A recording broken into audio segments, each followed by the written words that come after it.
ভাই আমাকে একটা শার্ট দেখান তো। ভাই এই যে এগুলো শার্ট আছে দেখেন, হাই কোয়ালিটি।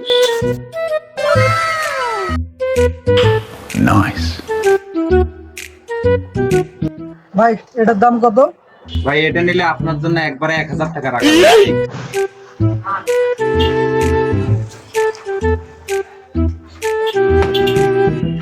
কি খবর?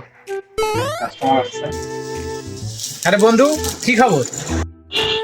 আরে বন্ধু, তোরই দোকান এটা? আরে বন্ধু, এটা আমারই দোকান। কি এই শার্ট নিবি? নে, এই শার্ট আমি আমেরিকা থেকে পরশু দিনই নিয়ে আসছি। এটা মানুষের কাছে 5000 টাকা বিক্রি করি, বুঝছিস? তুই আমাকে 3000 টাকা দিবি। যা, তোর জন্য একটা 3000।